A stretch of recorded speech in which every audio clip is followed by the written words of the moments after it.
Oh, you're right. There's the key signing party at 7. So yeah, an hour at most. Yeah. Or 50 minutes at most. All right. Here we've got Christopher Wright and Steve Mokris of Kinemane.net. They've been hacking Apple's Quartz Composer since it was publicly released in 2005. They reverse engineered a technique for adding new functionality to Quartz Composer and have developed dozens of plugins and applications, mostly open source, which have greatly expanded the possibility for real-time interaction using Quartz Composer. Off to them. Yay. Okay, this is actually a lot more people than I was expecting.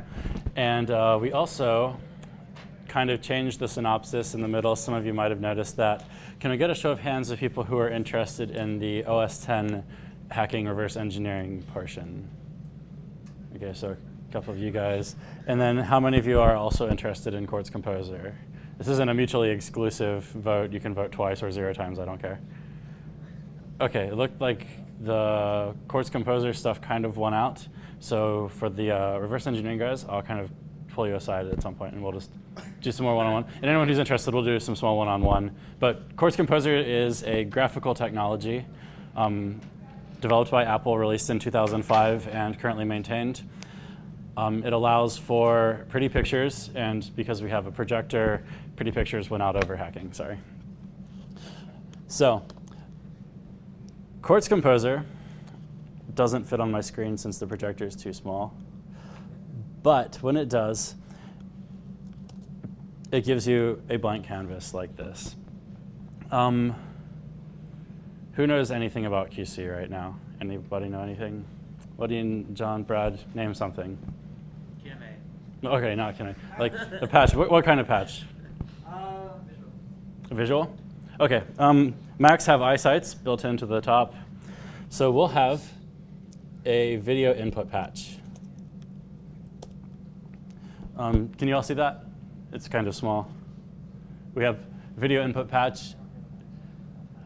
Everything in Quartz Composer is represented by a patch. This one's very small. It has a simple input and a single output. This one is set to true, which means it's capturing right now. So if we open our viewer window, we get an awesome checkerboard.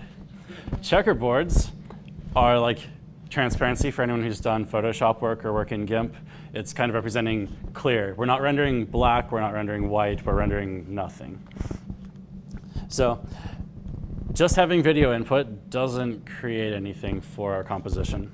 We need to place this billboard on something like, or this image, on something such as a billboard. And then we have to wait for my eyesight to kick on, and you get to see my shirt. Isn't that fascinating? We just created a composition that takes the eyesight and puts it on the screen, and I can go full screen, and we can see a huge picture of my fat stomach. The billboard patch is way more interesting than the capture patch. It's got an enable port, which shockingly can disable it. We've got width, which sets the size of our image, so we can have it full screen. We can mask it with other images if we wanted portions of it to be selectively blurred out or clear. We can position it in space on the X and Y axis. So we can move it over to 0.5 and it scoots over. You know, the rest of these are pretty self-explanatory. I'm not going to insult your intelligence. What's cool about Quartz Composer is that it ties in with audio, it ties in with video, as you saw. It ties in with the cool toys we've got up here, not the lossy drive, but PlayStation controllers, Xbox controllers, MIDI controllers. This is a Behringer BCF 2000, affectionately named Fred, and a 6-axis 3D connection controller. You can rotate about all 3 axes, I guess. This is Steve's. I Rotate and translate. Rotate and translate on all 3 axes. It's not mine, so I don't know as much about it. But we've also got timing controls like a low-frequency operator. So we can do simple timing effects, like translating an image back and forth to make everyone nauseated. And slightly more interestingly, if I can find the right one, we can have it respond to audio.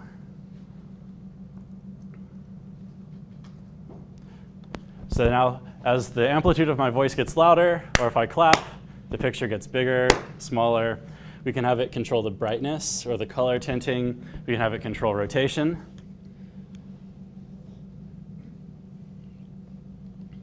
So I'll have it set to 1. And then when we clap, you see it rotated a tiny little bit. Does anyone know why it only rotated a tiny little bit? Radians versus degrees. Yeah, well, not really radians versus degrees, but yeah, degrees are really big, 0 to 360. And the audio level goes from like 0 to 1. So really loud is 1 degree of rotation. That's not very spectacular. Luckily, there's a math expression patch, so all that cool stuff that you may have learned in 5th grade or 6th grade, or maybe you fell asleep during math class, I don't know. You can type in math expressions to scale values, translate values, do basic trig, all kinds of stuff. So I could say something like, we'll take the audio value and multiply it by 1080, because that's cool if you're a snowboarder. And then we'll take the output, which is the audio level times a whole big number, stick it to rotation. And then Matt, you want to whistle or clap? And then we can have this picture spinning and freaking out, responding to audio. Before we get too far along, so does anyone have any questions or thoughts before we go more in depth with QC? This is all built into the OS? Yeah. Do anything special? To get the editor interface, you have to install the developer tools, but that comes on the installation disk. But the actual framework that's driving it comes on every Mac without the developer tools. So you can build it into other applications. We actually have some 3D patches where you can import models and textures, and then we have an offline rendering system so you can render like 3D graphics and have a QuickTime movie spit out at the end. It's kind of cool. That's your stuff. Yeah, that's our stuff, which was part of the NSHacker thing. By default, Quartz Composer isn't quite as rad as it looks on the screen. We've spent the past 2.5 years developing all kinds of little tweaks to make it, more tractable to ourselves. Did you want to talk about private patches, or not private, but like plugins that we've created? Any? Sure. Okay. Yeah, I'll let you go ahead and plop out something. So I'll hand it over to Steve to talk about some of the patches that Kineme, as our shirt says, has made. Okay. Yeah, a little background information here. For about the last decade and a half or so, Chris and I have been working together on various interactive video projects. We started out with working mainly in Linux with totally written from scratch software we were using to analyze incoming audio and generate visualizations. This was like 98, 99-ish, and we were doing this for live music performances. And we later got into using the same technology to take multiple streams of video and be able to interact with those live and be able to take the analyzed audio inputs and manipulate the video in various ways. And then along came Apple and Quartz Composer around 2005, and we discovered that, hey, they've done something kind of similar, but with a pretty slick user interface. So we might as well kind of collaborate with them and make use of the user interface.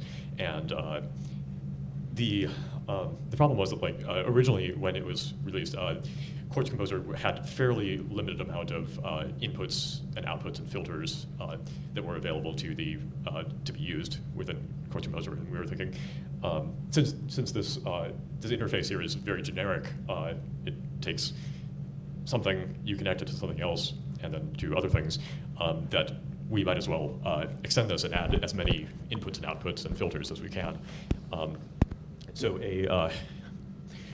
in late 2005, we worked on reverse engineering a technique to add plugins to Quartz Composer. So we kind of discovered internal APIs that allowed us to add new plugins, and we added interfaces for all kinds of new devices, such as specific hardware interface devices, such as these. We've added audio support. We've added an advanced particle simulator, and Chris has done a ton of work on the 3D mesh loading and manipulation. So we're going to give you some examples of that stuff here. I guess Chris is taking the video input and passing it through a couple of filters. Yeah. An invert. This is just a blur. Yeah. Yeah, definitely. Or zoom in on the composition. Yeah.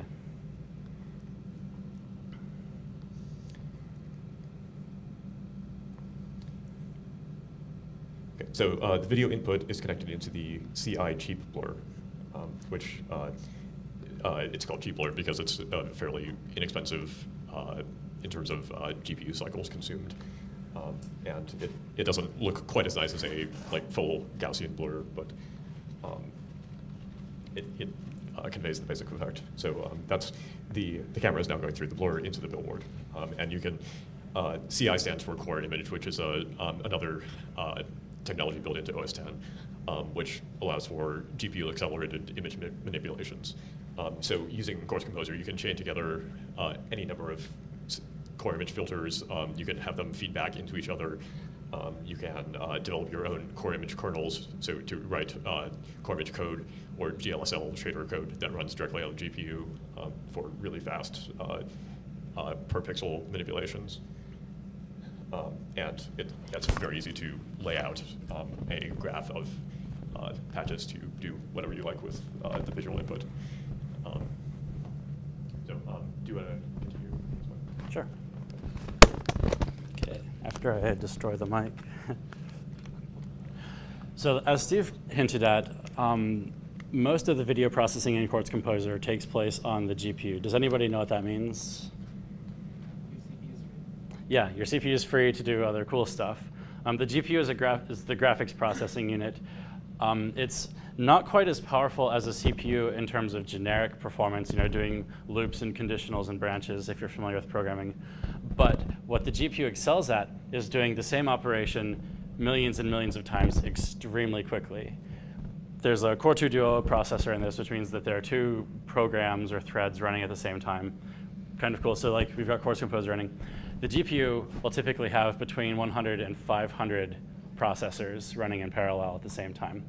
For pixel operations like blurs, filters, whatever, that's extremely nice because it's doing the same thing. So having it massively parallel works really well. For an ordinary program, Solitaire or Office or whatever, it doesn't really help. But for graphic stuff, it's wonderful. So as Steve said, core image stuff, we can chain together the output from our invert filter to our blur filter. So now we are taking the camera, we're flipping brights to darks, darks to brights, so everything turns weird white and blue. X-Files intro. Yes. And it's then blurring that. And we can chain together these as far as we want. QuartzComposer is also very intelligent. It notices that if the input doesn't change, the output won't change. So if we don't have, video inputs producing new frames all the time, but if we had a static image, like our wallpaper or the duck hunt picture, if you saw our show last night or whatever, it processes that once and then saves the results. That can give it extremely good performance if you're using a fixed set of assets. If you have a set number of images that you're working with, you can do really complex filters and it'll process those on startup, and then you've got really nice processed images that you can deal with really fast. You can texture map them, you can pop them on spheres, cubes, shapes, you can deform shapes using GLSL, all kinds of really cool stuff. So billboards, pretty easy to understand, but they're also pretty boring. We'll have, actually, one of our patches, if I can learn to spell, is a torus patch.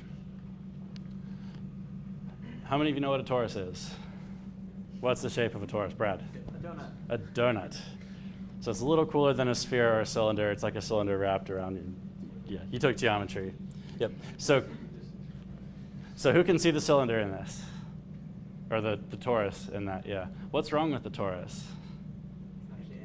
It's not shaded, yeah. It looks kind of flat and boring. Now we can rotate it about the up axis. We'll rotate 90 degrees.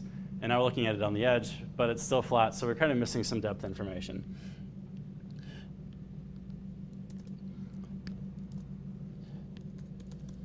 So now we'll have a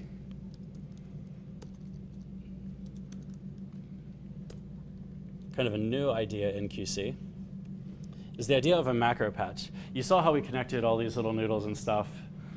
There are also environment properties, such as lighting or loops, that are represented by square patches. The previous ones were round on the corners. Macro ones are square. That means we can put patches inside of them and apply the properties of the square patch to everything inside. So what I'm going to do here is have a lighting patch, which will do simple fixed function OpenGL lighting, onto our torus. And now we have our beautiful shaded lit torus. On our lighting patch back outside, we can add an arbitrary number of lights, typically up to 8. Hey Chris, what's the default shader it uses? The default shader here is actually the OpenGL fixed function shader. If you're familiar with OpenGL, that means that it will give you lighting per vertex, which looks like crap, but it's what most people are familiar with. But as Steve mentioned, you can also use an OpenGL or a GLSL shader and write, per pixel fung shaders. You can do all kinds of crazy stuff. I like the lighting patch because it saves me from having to write GLSL, per pixel lighting crap because I'm lazy. So if I need it, I'll do it. But for this demo, I'm not going to bore everyone by here's how you take a half vector and yeah, sorry. So now we've got our torus and it's flat. We can color it if we wanted. We could make it like a bright red torus. We can put the mouse patch in there and we can have it follow the mouse around.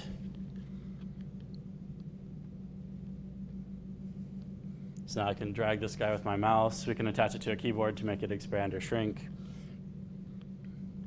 Wow, my screen looks so weird in this mode.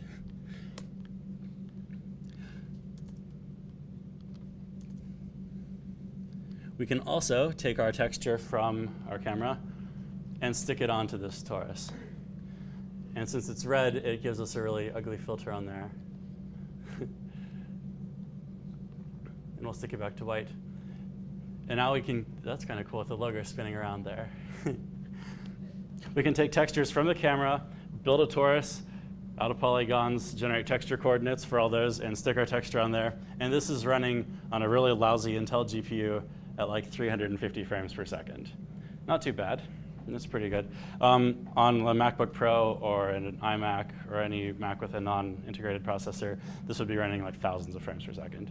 So QuartzComposer is actually pretty fast. There are some aspects of it that are really slow that we might get into, I don't know, iterators and stuff. But overall, there's not a big performance hit. Even though it's a very simple environment, a very visual thing where you don't have to actually write any code, you get very close to the metal access. You get, GLSL, you get core image. Those are all hardware accelerated languages. You're working very close to, the lowest level you can.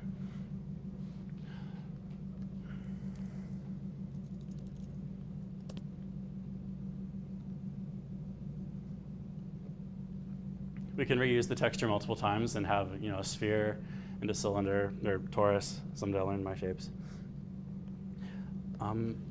Are there any other principles that I should go into? I'm Trackball. Okay. And if you can think of anything, that's a good idea. Another cool patch that's a favorite of mine is called the Trackball patch. It allows you to, in effect, grab this in3 space and spin it about with your mouse. Kind of cool. You can also control that with the PlayStation controller by controlling rotation and stuff. But for really simple 3D previews, we can check out basic shapes. If we're trying to figure out the lighting on something, you can toss it in here.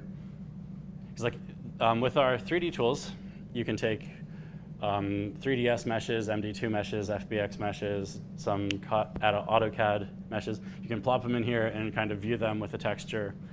Spin them all around without having to write an application to do it yourself. If you're doing CAD, you've probably got a nice system that does that anyway, but if not, then maybe this would help you out. Do they have to be CSG models or handle polysoup models? Yeah, Kinema 3D actually handles polysoup, and it actually will evaluate splines too if you have NURBS patches. But those are all custom things that aren't in QC by default. Yeah, currently Kinema 3D does not handle CSG, but we're looking at supporting that in the future. CSG stands for constructive solid geometry. Yeah, so so you could taking like platonic solids and combining them using Boolean operations. So you can like have a sphere and subtract a square from it. It doesn't support that yet, but it's something we're working on.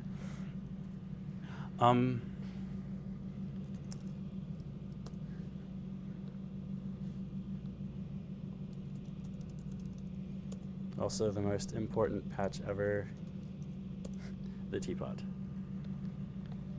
Now Steve's going to do something really cool with the teapot.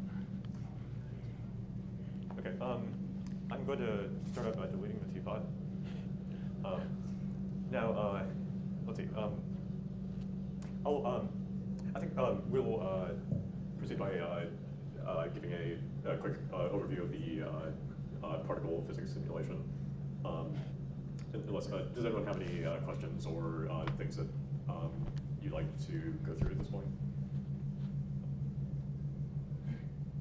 Okay, cool. I'll go ahead and try to figure this out. Check. Okay. So yeah, one of the extensions to QuartzComposer that we've been working on for the last couple of years is particle tools.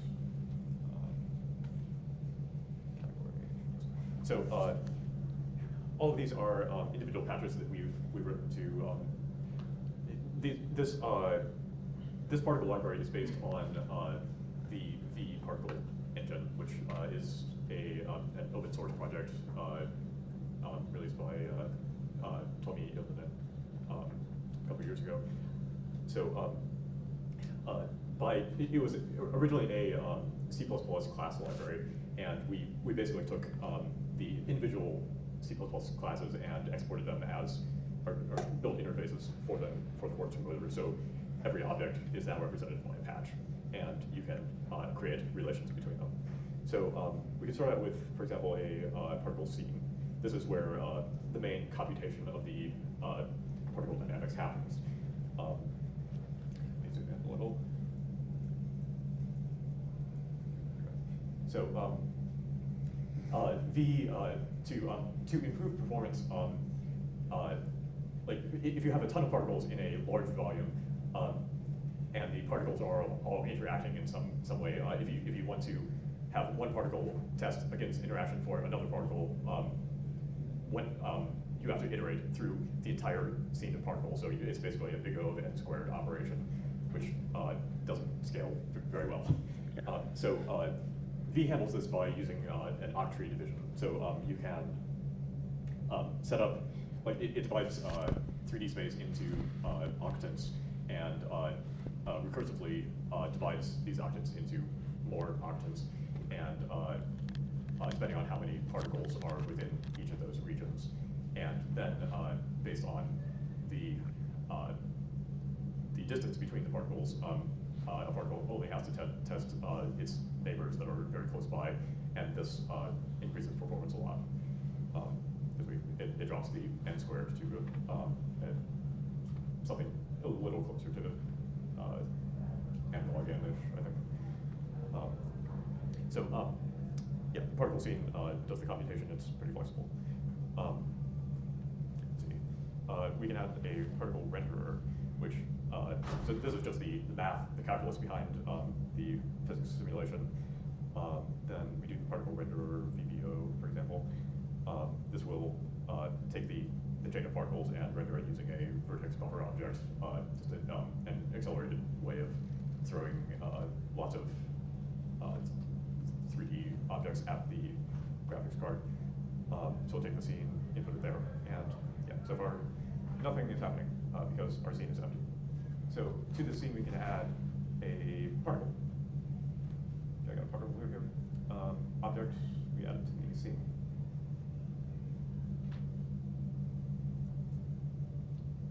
Yeah. And yeah, it's not very exciting.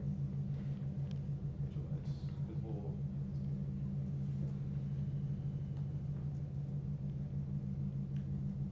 It's not working. Is it the VBO renderer, perhaps? Yes, this is VBO. Or no, is it the VBO renderer not doing something right, or do you need a Lux, perhaps? No, it shouldn't. You're in a lighting patch, too. Oh, I am in a lighting patch. So that might be important since you're not generating normals. Right. So we'll be outside of lighting here, and Still not. yes, we've got a particle. It's a tiny particle.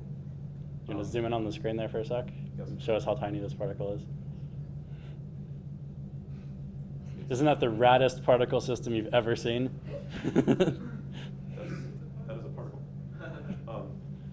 So this is currently rendered using the VBO renderer, and it's being rendered as a GL point of size 0.5. You can make that bigger. That's a pretty exciting point. We can also do line segments, triangles, quads, etc. So every point will now be represented by, or every particle will now be represented by a quad. Now, we don't see the particle here because the quad size is based on the velocity of the particle in this particular renderer case. So we can make the particle move. Set Vx to like 0.1. Got a particle Losian along right there. Yeah, we can do a lot more interesting things with this. We've got a variety of scene manipulation functions here. So, this is all object-oriented, so you can connect it in very customizable ways. So, for example, we can start out with an emitter. So we have the emitter out here, and instead of adding the particle directly to the scene, so we just have a single particle in the scene, we can add the particle to the emitter, and then add the emitter to the scene, and then the emitter will continually, or at our request, generate particles. So emitted object. And I'm going to decrease the lifetime of these particles so that we don't get a flood of stuff, so maybe 10 seconds. They'll start out moving pretty slowly in the X direction. Then we connect the emitter to the scene, and that's cool. Yeah, so what's happening here is we've got the emitter stationary and then a bunch of particles traveling slowly. The particle's pretty huge. We can reduce the size of the particles, maybe 0.1. Yeah, so 0.05. Do you want to put all that in a trackball so we can kind of rotate it in 3 space and see what's going on? Yeah. Okay, so Name, search.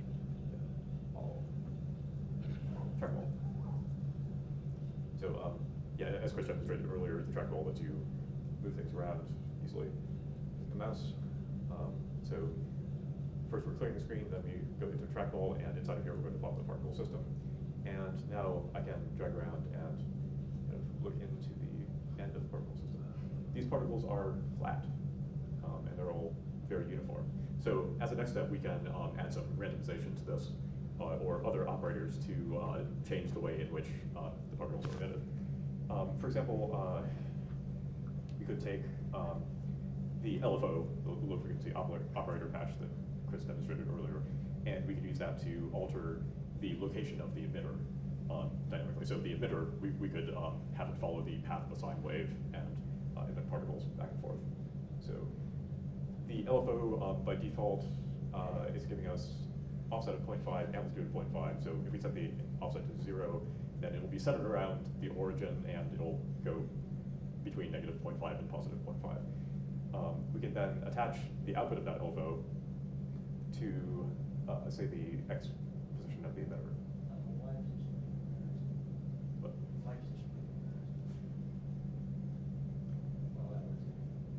So yeah, one example here. So yeah, what's happening is the particles are they start out somewhere on the x-axis, and then they are moving along the x-axis. So again, we end up with a bunch of particles in a line with not much happening. As Brad mentioned, a more interesting way to do this would be to put it on the y-axis, for example, and that didn't happen. Why? So now, in the direction contrary to or the perpendicular to the particle motion, we're now getting a sine wave of emitted particles. If we make the particles move a little faster, we can see that a little more clearly. And you can, the neat thing about this is that every emitted particle is its own entity once it gets emitted. So you can change the properties of the particle midstream, and all the already existing particles will continue to live their lives happily as they were when they were first created. So we've got something that kind of resembles a sine wave. If we increase the emission speed, we can see in a little more detail what that wave looks like. So yeah, here's 100 particles being emitted per second. We can increase the x velocity some more. Go faster. So that's one example of some stuff you can do with emission. Then there are also environment-wide parameters that you can modify. Like we could add add gravity to the scene. So if you go to the scene here, add another input for additional objects, and then attach gravity. So that's kind of crazy. So Is that point gravity? actually, this is that wasn't quite correct. What's going on here? This is a gravitate patch, not gravity. So in this case, what's happening is this object is a single point mass, and we can define what the mass is and its range and magnitude. So that affects the octree bounding. And what's happening is like all of the particles are now responding as though there was a point mass in the middle of the system there, so they're being attracted to it and kind of orbiting around. We also have kind of more traditional, so once we delete the gravity, the particle system goes back to normal there. As Newton says, the particles continue in their with their inertia in the direction that they're moving. So we also have a simple gravity. That's gravitate. Particles translucent. Yes. Yeah. There are lots of different rendering options. Right now we're just looking at like ways to control the motion of the particle. Yeah. That's a good idea. So yeah, up here on the particle, we can adjust the color, make it kind of purplish, a little more transparent. So Also set the blend mode. yeah. So this is now like the particles now have an alpha component, but the OpenGL blend mode is still opaque. So in the renderer over here, we can adjust that. So blending, we've got a few different options. Over blending. So if we zoom in here, we now see the overlaps of particles. We can also do additive blending, which in this case doesn't really look any different, but we can add some additional color components here, and then we'll eventually wash out to white if we have enough particles overlapping.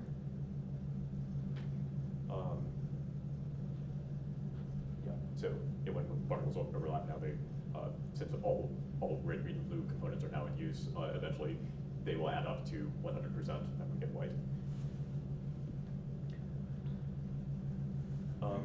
So yeah, and we can also add like a more traditional pre-Newtonian gravity simulation here. So this just causes things to fall down, assuming that the Earth is down below, that the Earth is flat and so forth. And got the nice -9.8 gravitational constant in there. We can reduce that so they don't quite fall as fast. You can see the stream trailing off the distance there. We can also make it positive gravity. The neat thing about math is that you can throw in whatever crazy numbers you want, and it does the right thing. That would have nothing to do with physical reality. Yeah, this is just generating simple quads, geo-quads here. We also have several different renderers, Kinemate 3D objects, so this will take an instance of a 3D mesh and render it at every particle point. So you could feed it a sphere or a teapot, or A face, a sculpture, whatever you had a 3D file of. yes. And there are a few other options where, like, instead of actually rendering the output to the screen, it will give you a structure of values which then you can feed into like JavaScript or a rendering system of your choice and do whatever you want with. And you can add textures, like I could add the eyesight camera built in here very easily just by connecting a single patch. Like replace the LFO with the microphone? Sure. So yeah, LFO result here is going into the y-axis, so I can kill that. Particles now just travel in a straight stream, or a kind of curved parabolic path upward. Then, yeah, audio input. And volume peak, we can make the y position of the emitter. Would you want to make that the x velocity, maybe? Actually, yeah, that's a good idea. So volume peak will be initial velocity of the particle. So the louder, excuse me. So the louder I talk, the more They spread initial velocity the particles have.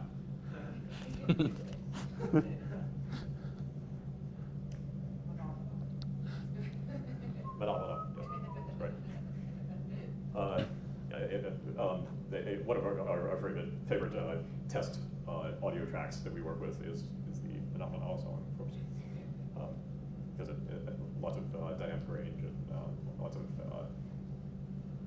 areas where it cuts out and comes back in, so generate some interesting images. So yeah, let's see. There are also lots of other interesting forces. Damping provides kind of an air resistance force. Wind causes kind of the opposite effect. We can do collisions. For example, we can add a quad in here and make these particles bounce off of that quad.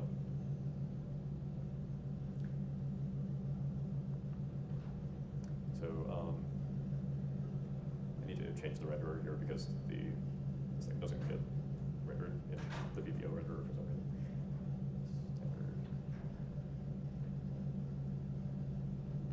As you can see, we've got a whole bunch of different options to render because we've been experimenting with different techniques of how to represent the particles. We're still trying to find a favorite one and one that works in most cases.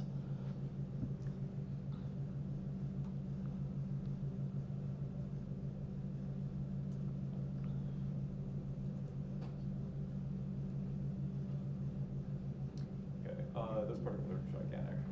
We need to reduce the size a little bit here. Yeah, cool. So what's happening here is that like we've got gravity going on in one direction. The particles are being emitted out. They bounce off of this collider, and since they have some initial x velocity, they eventually bounce off to the side and fall off the edge. So can you start them a little higher? Sorry, what? Can you start them higher up so that we can see them actually bouncing in little parabola shapes? I guess it would be lower since gravity's up. Yeah, we're working in inverse space. So, yeah. And we can adjust parameters of the collider to be bouncier or increase the friction as things are sliding along it. And also, since the system is fully object-oriented, you can take a collider and you can run it into the emitter. So you have colliders that are moving across the scene, they're being emitted and being destroyed. You can have colliders colliding with other colliders. You can have gravity, like point masses, colliding with colliders, and then point masses interacting with each other. Do like the n-body simulation this way. Wonder if I have those. I don't think it'll find the snow leopard one, which you don't want to deal with right now. Yeah. So yeah, it's pretty easy to set up the n-body problem where you have a series of point masses and you just start things running and watch them interact.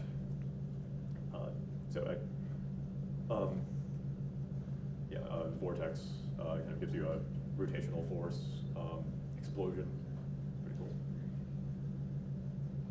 And one of the most recent things we implemented was the void patch, which implements the Craig Reynolds flocking algorithm. So you can have particles that, instead of just traveling along in one direction and then being affected by gravity or whatever, the particles are sensitive to what other particles exist around them, and they can, like, based on the properties you define, they can like either get closer to each other or avoid each other, or notice that other particles are flying in a certain direction and try to conform to that direction. So like a school of fish or a flock of birds, you can create some really awesome dynamic effects that way.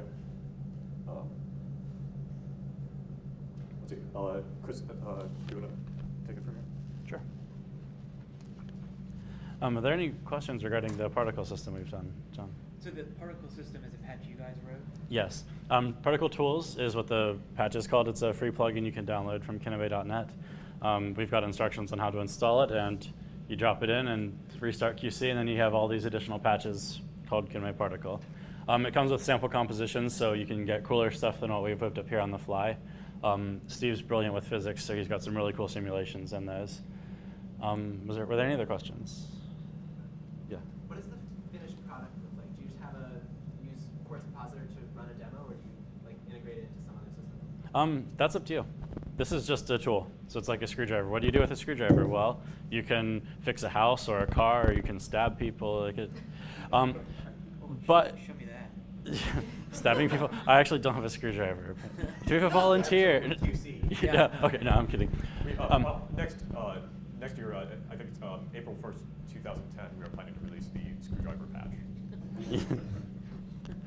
But yeah, by default, if you save this, you'll get a composition file, which is like a whatever.qtz. You can open it in Quartz Composer. You can export it as a QuickTime movie. So then in QuickTime Player, you can view it or share it with your friends who have Macs.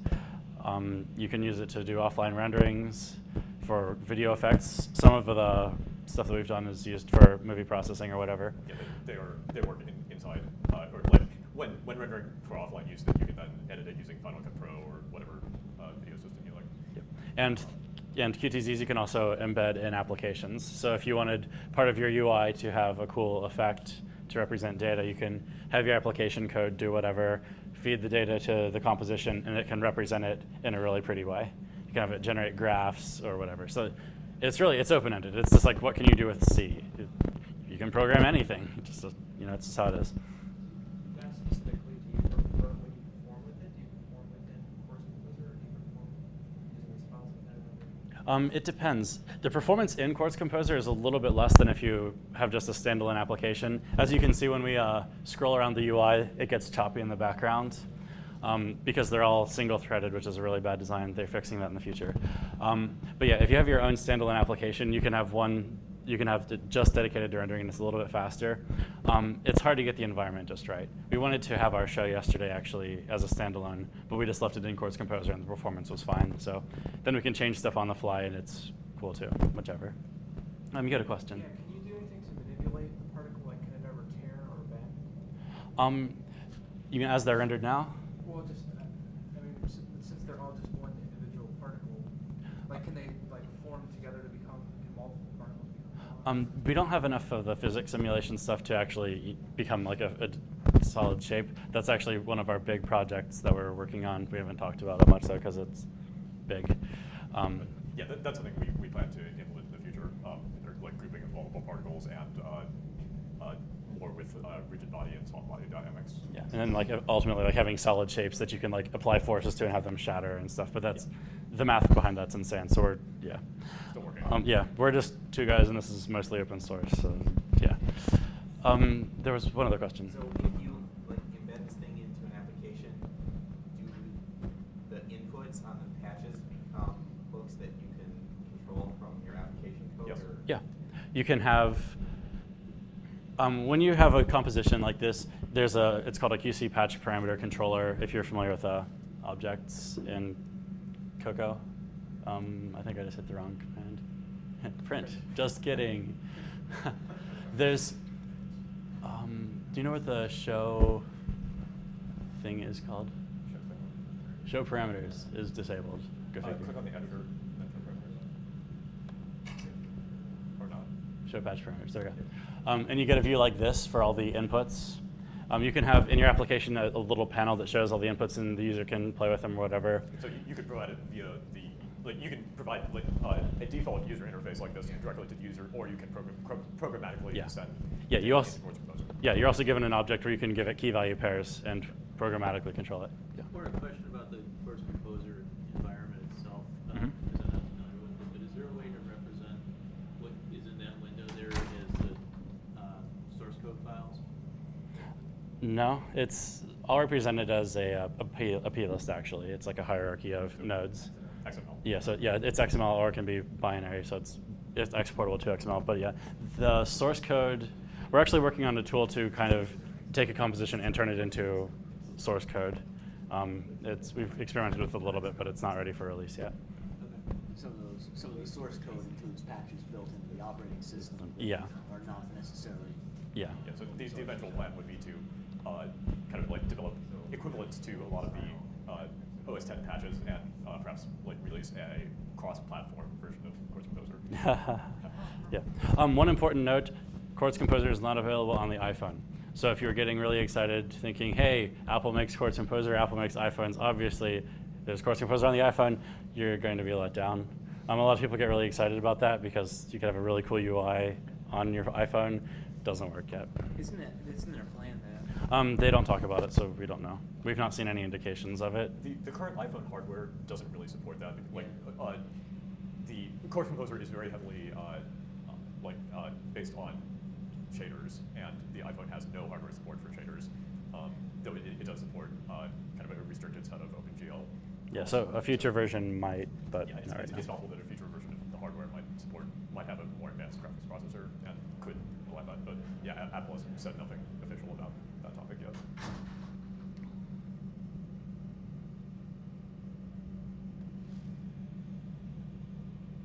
See, does that work? Here's one of the compositions that Steve and I were working on. This is an intermediate form. We have a finished one on the silver laptop that I can't plug into the projector. But this one is actually, it responds to the mouse so that you can spin around a 3D space.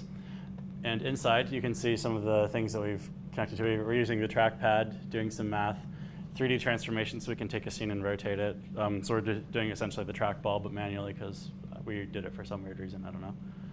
We were wanting to control it with a device other than the mouse. Yeah. Yep. Yeah, the explanation's logical but long and boring. And then here, we have a GLSL shader that is taking a texture and deforming a whole bunch of cubes based on the brightness of the texture. So bright parts stretch the cube out, and dark parts squish the cube down. So you get kind of like a weird growing and shrinking city effect. And here's this patch is called GLSL shader. And if you open it up, you actually have vertex shader code, horribly written by yours truly, and fragment shader code, which is embarrassingly simple and boring.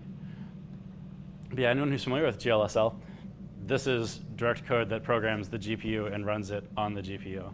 So there aren't any intermediate steps. It doesn't try to hold your hand. It just gives you raw GLSL access. And this is fast. Yeah, and it makes it wildly fast for what it's doing. The GLSL is built into QC, so that's, yeah. Then we've got some iterators to kind of create a grid. We walk over each row and each column and render a simple cube that's always the same size. GLSL stretches it and deforms it, performs the lighting so that we have like a dark side and a light side like the force. Iterators are what's giving you a performance hit. Yeah, that's one of the performance hangups that we're trying to deal with. If you render lots of 3D shapes in iterations, it bogs down really quickly. So we're getting a mirror, what, 90 frames per second? Yes, this is only 90 frames per second, and there's only 70 or 80, or I guess there are 64 cubes, so not many faces. This should be screaming, but it's QC kind of lagging there. I don't. So if you were to generate that as a single 3D mesh and load it via like our 3D extensions, you could get much better performance. But kind of in a pinch, we just use the iterator and just it was good enough. Which one's this? One of the things that we also added was some audio support, and our time is getting really short. So we can have like frequency analysis. If you wanted to do audio levels or VU meters in an application, you You can kind of show highs and lows. I think this is actually taking pre-recorded audio, so it's not matching up because it's using pre-recorded stuff. And you can like hear the music, but I usually keep my speakers off because that's annoying. Yeah, so that's Quartz Composer in a nutshell. It integrates with QuickTime, it integrates with applications, it integrates with Cocoa. You can view it in Safari. So if you own a Mac, QC is already in there. It's a pretty pervasive technology. It ties together all of the interesting effects that QC has, or that OS X offers. Any last questions before the key signing people stomp on our parade? How hard is it to write your own patches? It depends on how familiar you are with Objective-C. One of the scripting capabilities of QC is a JavaScript patch. So if you're familiar with JavaScript, you don't need to make a custom patch. You just program the logic there. But if you want to write your own, like the particle stuff, we had to write Objective-C code that interfaced with C++ code, and it takes time. If you're comfortable with programming, then it doesn't take much. But the API is very straightforward. It's basically just like you create a single object, and you have several methods on that object that get called at various times, like to set up rendering, to do the actual rendering, and then when rendering is complete. Yep, and that's about it. All right. Anything else? OK, then. Thank you. And yeah, all of our plugins are available on kitame.net. Most of them are open source, freely available there with lots of active forums and wiki discussions.